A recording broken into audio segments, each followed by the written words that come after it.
അബാക് media എന്ന ഒരു ചാനലിനെ കേരളത്തിലെ മുഖ്യധാരാ മാധ്യമങ്ങളോടൊപ്പം തന്നെ അതേ നിലവാരത്തിൽ ഈ ഉയർച്ചയിലേക്ക് എത്തിക്കാൻ മുൻപിൽ നിന്ന് പ്രയത്നിച്ച രോഹിതേട്ടൻ, അല്ലെങ്കിൽ ഇന്ന് കേരളത്തിലെ രാഷ്ട്രീയ സാംസ്കാരിക രംഗത്തെ മുന്നിലിരിക്കുന്ന ഏതൊരു അതിഥിയോടും കേരളീയ പൊതുസമൂഹത്തിന് ചോദിക്കാനുള്ള ചോദ്യങ്ങൾ നിർഭയം വിരൽ ചൂണ്ടി സൗമ്യതയോടുകൂടി ചോദിക്കുന്ന രോഹിതേട്ടൻ, ആധ്യാത്മിക വിഷയങ്ങളിൽ തീരെ തന്നെ താല്പര്യമില്ലാതെ ഇന്ന് ആധ്യാത്മികത ഭാരതത്തിന്റെ പാരമ്പര്യമാണെന്നും അതിൽ അറിയേണ്ട കാര്യങ്ങളെക്കുറിച്ച് കൃത്യമായി അവബോധം ജനങ്ങളിൽ ഉണ്ടാക്കാൻ ശ്രമിക്കുന്ന ഒരു രോഹിതേട്ടൻ.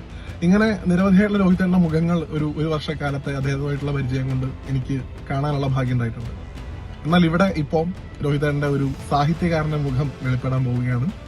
ഈ വരുന്ന ജൂലൈ മാസം 27-ാം തീയതി അദ്ദേഹം എഴുതിയിട്ടുള്ള പുസ്തകം ആത്മാക്കൾ പറയാൻ ബാക്കി വെച്ചത്, ഒരു സാധാരണക്കാരന്റെ അസാധാരണ അനുഭവങ്ങൾ എന്ന പുസ്തകം പ്രകാശനം ചെയ്യപ്പെടാൻ പോകുന്നു. എല്ലാവിധ ആശംസകളും രോഹിത്ജി.